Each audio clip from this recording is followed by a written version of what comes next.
항상 기도하고 낙심치 말라. 안녕하세요. 말씀 라디오입니다. 오늘은 항상 기도하고 낙심치 말라는 주제로 은혜를 나누겠습니다. 여러분, 기도는 무엇입니까? 기도는 단순히 우리의 필요를 하나님께 아뢰는 것이 아닙니다. 기도는 악마의 진을 깨뜨리는 가장 위대한 힘입니다. 그리고 기도는 하나님의 무궁한 보고를 여는 열쇠입니다. 우리가 기도의 위대한 능력을 사용함으로 말미암아 악마의 진을 깨뜨리고 어려운 시험과 환난을 이기며 어둡고 캄캄한 곳의 빛을, 절망의 소망을, 죽음에서 생명을 가져오는 역사를 만들어낼 수 있습니다. 오늘날 세상이 어떻습니까? 온 세계가 코로나19로 인해 흔들렸고 경제적 어려움이 계속되고 있으며 전쟁의 소문들이 끊이지 않습니다. 개인적으로도 건강의 문제로, 가정의 문제로, 직장의 문제로, 자녀들의 문제로 고민하는 분들이 얼마나 많습니까? 이런 때일수록 우리에게 필요한 것이 바로 기도입니다. 성경에 기록된 갈릴리 바다의 사건을 자세히 살펴보겠습니다. 예수님께서 제자들과 함께 배를 타고 바다를 건너가실 때였습니다. 갈릴리 바다는 해수면보다 200m나 낮은 곳에 위치해 있어서 갑작스럽게 폭풍이 일어나는 곳으로 유명합니다. 그날도 갑자기 사방에서 바람이 몰아치기 시작했습니다. 격렬한 파도가 일어나 배가 물에 잠기기 시작했습니다. 제자들 중에는 평생을 어부로 살아온 베드로, 안드레, 야고보, 요한이 있었습니다. 그들이 바다에서 살아온 모든 경험과 기술을 총동원했습니다. 물을 퍼내고 돛을 조정하고 배의 방향을 바꾸려고 안간힘을 썼습니다. 하지만 인간의 모든 노력과 치해가 소용이 없었습니다. 상황은 점점 더 절망적이어 되어갔습니다. 파도는 더욱 거세어졌고 배는 완전히 물에 잠기고 있었습니다. 이제 정말 죽을 수밖에 없다는 상황에 이르렀습니다. 그런데 놀라운 것은 이 모든 상황 속에서도 예수님께서는 배 뒤편에서 베개를 베고 깊이 주무시고 계셨다는 것입니다. 어떻게 이런 폭풍우 속에서 주무실 수 있으셨을까요? 그것은 예수님께서 완전한 평안을 가지고 계셨기 때문입니다. 하나님의 아들로서 모든 것을 주관하시는 능력을 가지고 계셨기 때문입니다.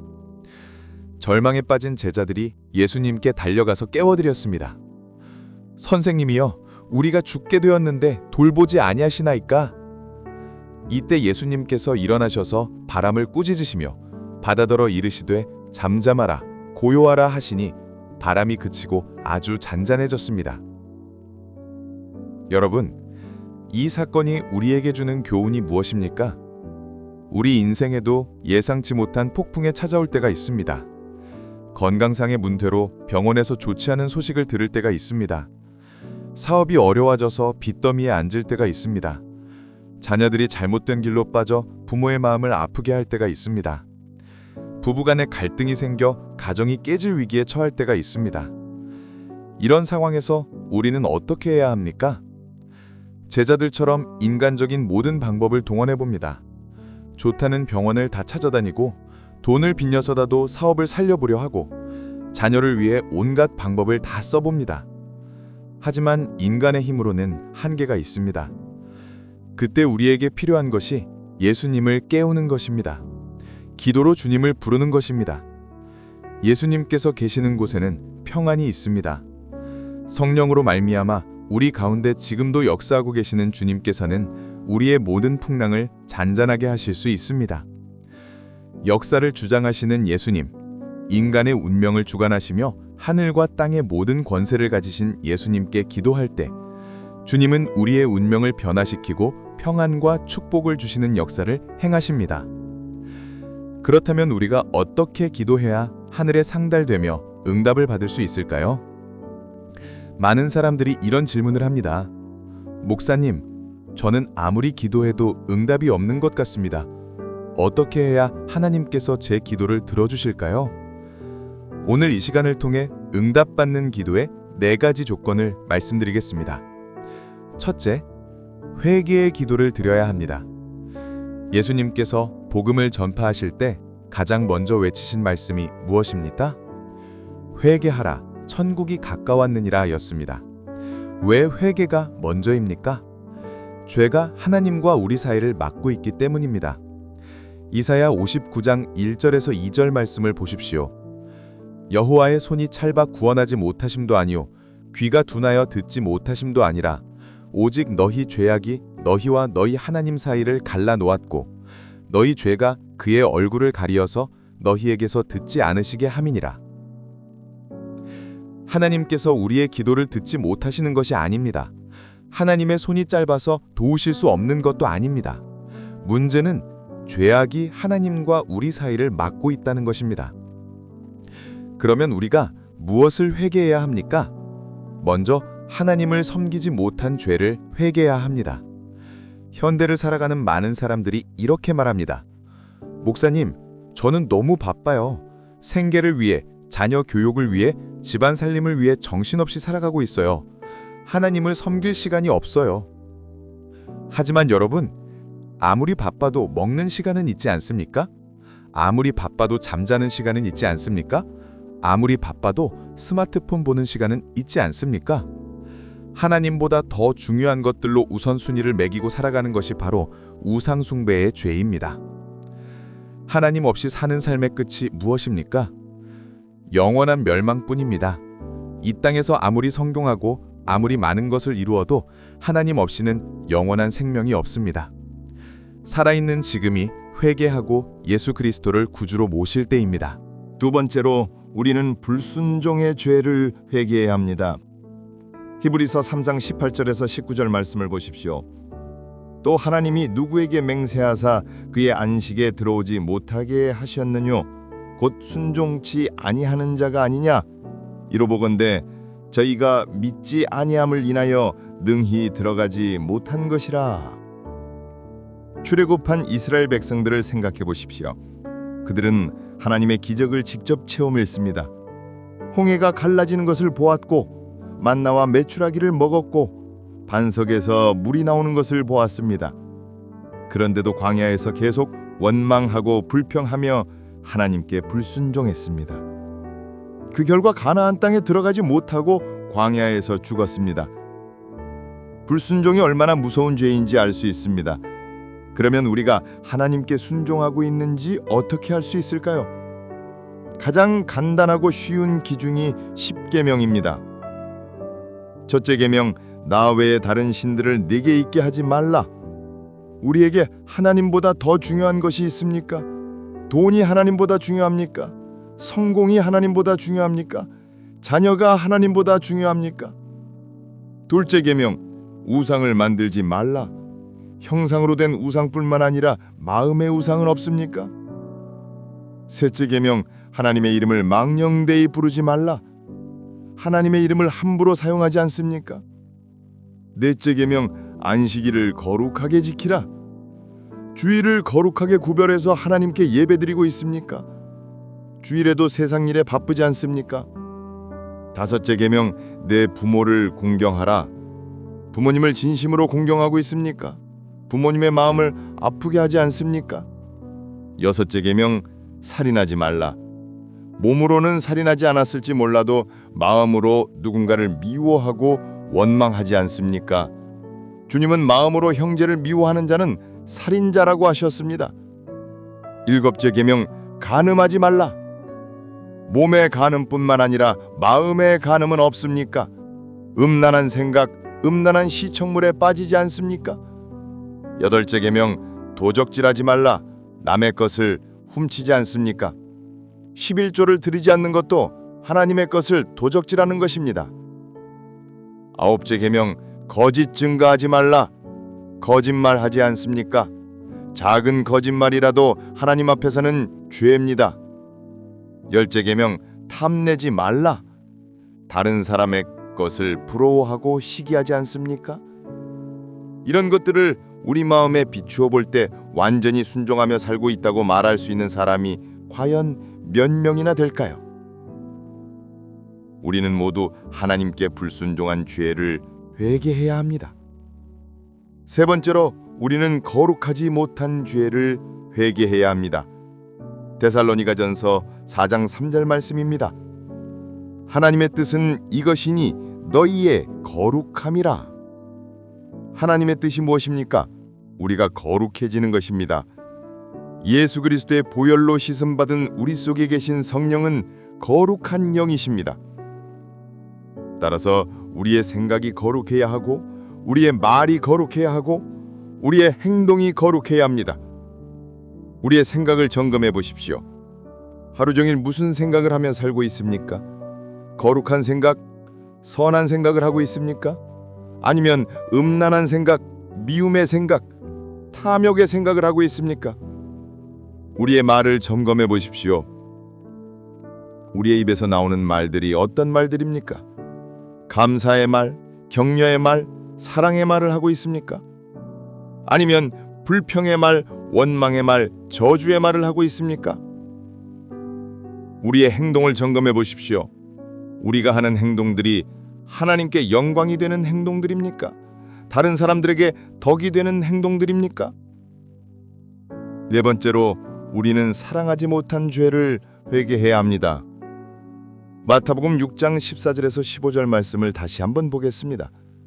너희가 사람의 과실을 용서하면 너희 하늘아버지께서도 너희 과실을 용서하시려니와 너희가 사람의 과실을 용서하지 아니하면 너희 아버지께서도 너희 과실을 용서하지 아니하시리라. 놀라운 말씀입니다. 우리가 다른 사람을 용서하지 않으면 하나님께서도 우리를 용서하지 않으신다는 것입니다. 용서하지 못하는 마음이 있으면 우리의 기도가 막혀버립니다. 혹시 여러분 마음에 누군가를 향한 미움이 있습니까? 용서하지 못하는 사람이 있습니까? 남편에 대한 원망, 아내에 대한 불만, 자녀들에 대한 실망, 부모님에 대한 섭섭함, 형제자매들 간의 갈등, 직장 동료들과의 문제들이 있지 않습니까? 하나님께서는 모든 사람이 화목하게 사는 것을 원하십니다. 마치 부모가 자녀들이 서로 사랑하며 사는 것을 보기 원하는 것과 같습니다. 자녀들이 서로 미워하고 싸우면 부모의 마음이 아프듯이 우리가 서로 미워하고 용서하지 못하면 하나님의 마음이 아픕니다. 이런 죄들을 진실로 회개하고 하나님 앞에 나올 때 하나님께서 우리의 기도에 응답하십니다. 둘째로, 감사와 찬양의 기도로 주님께 나가야 합니다. 이 세상에서 은혜를 받고도 감사할 줄 모르는 것처럼 비인간적인 것은 없습니다. 여러분, 은혜를 받고 나서 어떻게 반응하는 사람들이 있습니까? 첫 번째 부류는 은혜를 받고도 당연하다고 생각하며 감사할 줄 모르는 사람들입니다. 두 번째 부류는 은혜를 받고도 곧 잊어버리는 사람들입니다. 세 번째 부류는 은혜를 받고 나서 오히려 원수가 되는 사람들입니다. 은혜를 받은 것을 인정하기 싫어서 시비를 걸고 대적하는 사람들입니다. 하지만 참으로 하나님께서 귀하게 여기시는 사람은 은혜를 받고 나서 감사하고 찬송하며 더욱 겸손해지는 사람들입니다. 구약의 다윗 왕을 보십시오. 다윗은 내 마음에 합한 사람이라는 하나님의 인정을 받았습니다. 다윗도 완전한 사람은 아니었습니다. 살인죄도 짓고 간음죄도 지었습니다. 하지만 죄를 지을 때마다 철저히 회개하고 돌아왔습니다. 그리고 다윗의 특징이 무엇입니까? 다윗이 지은 150편의 시편을 보면 하나님께 대한 감사와 찬양으로 가득 차 있습니다. 여호와는 나의 목자시니 내게 부족함이 없으리로다. 내 영혼아 여호와를 송축하라. 할렐루야 여호와를 찬양하라. 이런 감사와 찬양의 고백들로 넘쳐납니다. 신약의 사도 바울도 마찬가지입니다. 하나님께서 바울을 크게 들어 사용하셨는데 바울의 편지들을 보면 언제나 하나님에 대한 감사와 찬양으로 시작됩니다. 바울이 빌립보에서 복음을 전하다가 어떤 일을 당했습니까? 점치는 여자 중에 귀신을 쫓아냈다는 이유로 고발당해서 옷이 찢기도록 매를 맞고 깊은 감옥에 갇혔습니다. 발에는 착고가 채워졌습니다. 등은 찢어져 피투성이가 되었습니다. 이런 상황에서 보통 사람이라면 어떻게 반응했을까요? 하나님, 제가 복음 전하다가 이런 고생을 하는데 왜 도우시지 않습니까? 제가 무슨 잘못을 했다고 이런 고난을 당해야 합니까? 이렇게 원망하고 불평했을 것입니다. 하지만 바울은 어떻게 했습니까? 사도행전 16장 25절을 보십시오. 밤중에 바울과 실라가 기도하고 하나님을 찬송하며 죄수들이 듣더라. 원망 한마디 하지 않고 오히려 밤중에 하나님께 기도하고 찬송했습니다.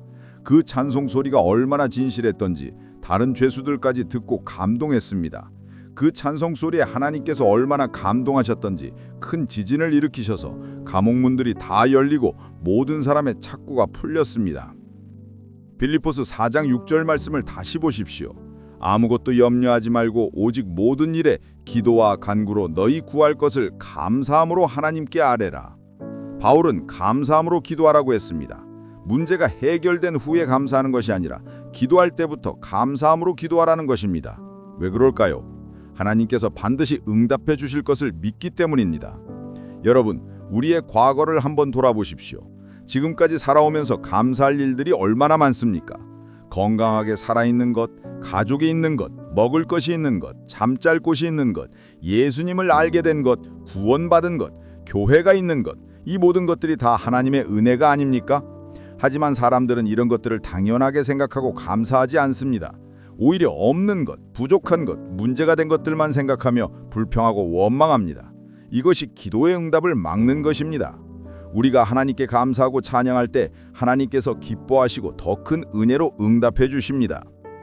셋째, 믿음의 기도를 해야 합니다. 안타깝게도 많은 사람들이 믿음으로 기도하지 않습니다. 요행을 바라면서 기도합니다. 혹시 되지 않을까 하는 마음으로 기도합니다. 의심하면서 기도합니다. 불평과 원망하는 마음으로 기도합니다. 어떤 분들은 이런 편지를 보냅니다. 목사님, 저는 하나님께서 계신지 의심스럽습니다. 아무리 기도해도 응답이 없는 것 같습니다. 하나님을 믿는 것이 무슨 소용이 있습니까? 이런 내용들입니다. 이런 분들의 기도가 응답받을 수 있을까요? 야고보서 1장 6절에서 8절 말씀을 보십시오. 오직 믿음으로 구하고 조금도 의심하지 말라. 의심하는 자는 마치 바람에 밀려 요동하는 바닷물결 같으니 이런 사람은 무엇이든지 주께 얻기를 생각치 말라. 두 마음을 품어 모든 일에 정함이 없는 자로다. 의심하는 자는 주께 아무것도 얻을 수 없다고 분명히 말씀하고 있습니다. 그러면 믿음의 기도란 무엇입니까? 믿음의 기도란 하나님의 말씀과 약속을 믿고 어떤 상황에서든 주의 말씀만큼은 이루어질 것을 확신하고 계속 나아가는 것입니다. 눈에는 아무것도 보이지 않고 귀에는 아무 소리도 들리지 않고 상황은 더 어려워져도 하나님의 말씀을 붙잡고 믿음으로 밀고 나가는 것입니다. 믿음의 기도는 낙심하지 않는 기도입니다. 성경의 믿음의 조상들을 보십시오. 아브라함은 75세에 하나님께서 아들을 주시겠다는 약속을 받았습니다. 하지만 1년이 지나도 아들이 생기지 않았습니다. 5년이 지나도 10년이 지나도 아들이 생기지 않았습니다. 사라의 몸은 점점 늙어가고 월경도 끊어졌습니다. 인간적으로 볼 때는 불가능한 상황이었습니다. 그래도 아브라함은 포기하지 않았습니다. 25년 동안 하나님의 약속을 믿고 기도했습니다. 그 결과 100세에 이삭을 낳았습니다. 로마서 4장 18절에서 21절까지의 말씀을 보면 아브라함의 믿음이 어떤 믿음이었는지 알 수 있습니다. 야곱은 어떻습니까? 외삼촌 라반의 집에서 20년 동안 고생했습니다. 그 20년 동안 하나님께 축복해달라고 기도했습니다. 그 결과 하나님의 큰 축복을 받고 고향으로 돌아갔습니다. 요셉은 어떻습니까? 형들의 미움을 받아 애굽의 노예로 팔려갔습니다. 보디발의 집에서 충성스럽게 섬겼지만 억울한 누명을 쓰고 감옥에 갇혔습니다. 13년이라는 긴 시간 동안 절망적인 상황이었지만 하나님을 원망하지 않고 기도했습니다. 그 결과 하루아침에 애굽의 총리가 되었습니다. 모세는 어떻습니까? 바로 왕궁에서 40년, 미디안 광야에서 40년을 보낸 후 80세에 하나님의 부르심을 받았습니다. 그때부터 이스라엘 민족의 해방과 구원을 위해 기도했습니다. 바로의 완강한 저항, 백성들의 원망과 불평, 광야에 온갖 어려움들이 있었지만 40년간 포기하지 않고 기도한 결과 약속의 땅 가나안을 바라보는 데까지 이르렀습니다. 이분들의 공통점이 무엇입니까? 한두 달 기도하고 안 되면 포기하지 않았다는 것입니다. 몇 년이 걸려도 몇십 년이 걸려도 하나님의 약속을 믿고 끝까지 기도했다는 것입니다. 오늘날 사람들은 어떻습니까? 한두 번 기도하고 안 되면 역시 기도해봤자 소용없어 라고 말합니다. 일주일 기도하고 안 되면 하나님이 계시기나 한가 라고 의심합니다. 한 달 기도하고 안 되면 더 이상 기도할 필요 없겠다 하고 포기해버립니다. 하지만 이런 사람들은 아직 기도가 무엇인지 모르는 사람들입니다. 하나님께서는 때때로 우리를 기다리게 하십니다. 전도서 3장 1절 말씀처럼 범사에 기한이 있고 천하만사가 다 때가 있나니 하나님께는 하나님의 때가 있습니다. 하나님께서 우리를 기다리게 하시는 이유가 무엇일까요? 첫째, 우리의 믿음을 연단하시기 위해서입니다. 쉽게 응답을 받으면 하나님보다 응답을 더 사랑하게 될 수 있습니다. 하지만 오랫동안 기다리며 기도할 때 하나님 자신을 더 깊이 알게 되고 하나님을 더 사랑하게 됩니다. 둘째, 우리를 겸손하게 하시기 위해서입니다. 인간은 쉽게 교만해지는 존재입니다. 기도한 것이 즉시 응답되면 자신의 의의가 있는 것처럼 착각할 수 있습니다. 하지만 오래 기다리며 기도할 때 모든 것이 하나님의 은혜임을 깨닫게 됩니다. 셋째, 더 큰 축복을 주시기 위해서입니다. 하나님께서는 우리가 구하는 것보다 훨씬 크고 좋은 것을 주시려고 하십니다. 그런 축복을 받을 수 있는 그릇이 될 때까지 기다리게 하시는 것입니다. 히브리서 11장 6절 말씀을 보십시오. 믿음이 없이는 하나님을 기쁘시게 하지 못하나니 하나님께 나아가는 자는 반드시 그가 계신 것과 또한 그가 자기를 찾는 자들에게 상 주시는 이심을 믿어야 할지니라. 하나님께 나아가는 자는 반드시 두 가지를 믿어야 합니다. 첫째, 하나님이 계신다는 것을 믿어야 합니다. 둘째, 하나님이 자기를 찾는 자들에게 상 주시는 분이심을 믿어야 합니다. 여러분, 우리가 일단 기도하면 어떤 환경이나 상황이 와도 감각적으로 아무것도 느껴지지 않아도 하나님의 말씀을 붙잡고 끝까지 믿음으로 기도해야 합니다. 믿음의 기도가 아니고는 하나님의 마음을 감동시킬 수 없습니다. 넷째, 인내의 기도를 할 줄 알아야 합니다. 예수님께서 누가복음 18장에서 불의한 재판관과 과부의 비유를 통해 우리에게 무엇을 가르쳐 주셨습니까? 항상 기도하고 낙심하지 말아야 한다는 것입니다. 그 비유의 내용을 자세히 보겠습니다. 어떤 도시에 불의한 재판관이 있었습니다. 그는 하나님을 두려워하지도 않고 사람을 무시하는 악한 사람이었습니다. 재판관이 되었어도 정의나 공의와는 상관없이 오직 자신의 이익만을 추구하는 사람이었습니다. 그런데 그 도시에 억울한 일을 당한 한 과부가 있었습니다. 과부는 당시 사회에서 가장 약한 계층이었습니다. 남편도 없고 의지할 것도 없고 경제적으로도 어려운 상황이었습니다. 그런 과부가 재판관에게 와서 간청했습니다. 내 원수에 대한 원한을 갚아주소서. 불의한 재판관이 이 가난한 과부의 호소를 들어줄 까닭이 있겠습니까? 과부에게서 받을 돈도 없고 정치적인 이익도 없고 사회적인 압력도 없었습니다. 당연히 무시하고 쫓아보냈습니다. 하지만 이 과부는 포기하지 않았습니다. 다음 날 아침 일찍 재판관이 출근하기 전부터 재판소 앞에서 기다렸습니다. 재판관이 나타나자 또다시 간청했습니다. 재판관님, 제발 내 원수에 대한 원한을 갚아주십시오. 재판관이 또 거절하고 무시했습니다. 그래도 과부는 포기하지 않았습니다. 점심시간에도 찾아갔습니다. 저녁에도 찾아갔습니다. 재판관이 재판소에서 나오면 문간에서 기다렸습니다. 재판관이 집으로 가면 집까지 따라가서 간청했습니다. 하루가 지나고 일주일이 지나고 한 달이 지나고 두 달이 지났습니다. 그래도 과부는 포기하지 않고 계속 찾아왔습니다. 아침부터 밤까지 비가 와도 눈이 와도 아파도 힘들어도 계속 찾아와서 같은 말을 반복했습니다. 제발 내 원수에 대한 원한을 갚아주십시오. 마침내 재판관이 견딜 수 없었습니다. 잠을 자려고 해도 그 과부 생각 때문에 잠이 오지 않았습니다. 밥을 먹으려고 해도 그 과부가 떠올랐습니다. 어딜 가나 그 과부가 나타나서 같은 말을 했습니다. 결국 재판관이 혼잣말로 말했습니다.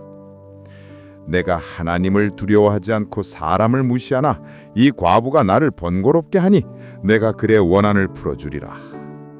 그렇지 않으면 늘 와서 나를 괴롭힐까 염려하노라. 그래서 마침내 그 과부의 억울한 일을 해결해 주었습니다. 예수님께서 이 비유를 말씀하신 후에 무엇이라고 하셨습니까? 누가복음 18장 6절부터 8절까지 말씀을 보십시오. 주께서 또 이르시되 불의한 재판관이 말하는 것을 들으라. 하물며 하나님이 그 밤낮 부르짖는 택하신 자들의 원한을 풀어주지 아니하시겠느냐? 그들에게 오래 참으시겠느냐? 내가 너희에게 이르노니 속히 그 원한을 풀어주시리라. 그러나 인자가 올 때 세상에서 믿음을 보겠느냐 하시니라. 예수님께서 이 비유를 통해 말씀하고 싶으신 것이 무엇입니까? 불의하고 악한 재판관도 끈질기게 요청하면 들어두는데 하물며 사랑이 많으시고 의로우신 하나님께서 밤낮 부르짖는 자녀들의 기도를 들어주지 않으시겠느냐 하는 것입니다. 하나님은 우리를 사랑하시는 아버지이십니다. 자녀가 진실한 마음으로 간절히 구하는 것을 들어주지 않으실 리가 없습니다. 다만 하나님의 때와 하나님의 방법이 있을 뿐입니다. 그런데 오늘날 많은 그리스도인들이 어떻습니까? 5분쯤 기도하고 나서 응답이 없으면 낙심합니다. 일주일 기도하고 안 되면 역시 안 되네 라고 포기합니다. 한 달 기도하고 안 되면 하나님이 내 기도를 듣지 않으시나 보다 라고 의심합니다. 이런 사람들은 아직 기도의 능력을 모르는 사람들입니다. 기도의 본질을 깨닫지 못한 사람들입니다. 우리가 일단 하나님께 응답받겠다고 결심했으면 하루가 지나고 한 달이 지나고 1년이 지나도 낙심하지 말고 살아계신 하나님께 매달려서 기도해야 합니다. 그럴 때 우리를 위해서 보내주신 성령님께서 우리와 함께 탄식하며 기도하시고 하나님의 마음을 감동시키는 역사가 일어납니다. 로마서 8장 26절과 27절 말씀을 보십시오. 이와 같이 성령도 우리의 연약함을 도우시나니 우리는 마땅히 기도할 바를 알지 못하나 오직 성령이 말할 수 없는 탄식으로 우리를 위하여 친히 간구하시느니라. 마음을 살피시는 이가 성령의 생각을 아시나니 이는 성령이 하나님의 뜻대로 성도를 위하여 간구하심이니라. 성령님께서 우리와 함께 기도하신다는 놀라운 약속입니다. 우리가 어떻게 기도해야 할지 몰라도 우리의 기도가 부족해도 성령님께서 말할 수 없는 탄식으로 우리를 위해 간구하신다는 것입니다.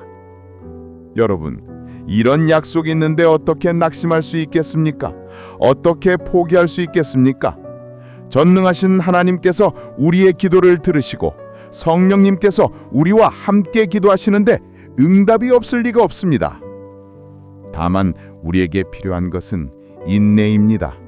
끝까지 포기하지 않는 끈기입니다. 하나님의 때를 기다리는 믿음입니다. 최근에 놀라운 간증을 들었습니다. 한 성도가 20년 동안 불신자인 남편을 위해 기도했습니다. 처음 몇 년은 열심히 기도했습니다. 하지만 시간이 지날수록 지쳐갔습니다. 때로는 포기하고 싶었습니다. 정말 우리 남편이 구원받을 수 있을까 의심하기도 했습니다. 하지만 그분은 포기하지 않았습니다. 20년을 한결같이 기도했습니다. 그런데 어느 날 갑자기 남편이 교회에 나오겠다고 했습니다. 그리고 몇 달 후에 예수님을 영접하고 구원을 받았습니다. 지금은 부부가 함께 하나님을 섬기며 행복하게 살고 있습니다. 그 자매가 만약 19째째에 포기했다면 어떻게 되었을까요?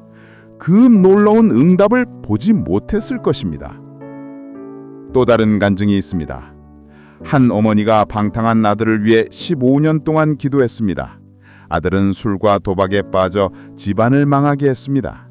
여러 번 돈을 빌려주었지만 계속 탕진했습니다. 주변 사람들은 그만 포기하라고 했습니다. 하지만 어머니는 포기하지 않았습니다. 15년을 눈물로 기도했습니다. 그런데 하루아침에 아들이 완전히 변화되었습니다. 술도 끊고 도박도 끊고 교회에 나와서 열심히 신앙생활을 하게 되었습니다. 지금은 집사로 봉사하며 다른 사람들에게 복음을 전하고 있습니다. 이런 간증들이 우리에게 무엇을 말해줍니까? 하나님께서는 우리의 기도를 반드시 들으신다는 것입니다. 다만 하나님의 때가 있을 뿐입니다. 우리가 끝까지 포기하지 않고 기도할 때 반드시 응답해 주신다는 것입니다. 하나님의 손길을 움직이는 자는 자기의 운명과 환경뿐만 아니라 이웃과 세계와 역사를 변화시킵니다. 오늘 여러분이 드린 기도는 지금도 하나님의 손길을 움직이고 있습니다. 기도는 하나님과 우리를 연결하는 통로입니다. 기도는 하늘의 문을 여는 열쇠입니다.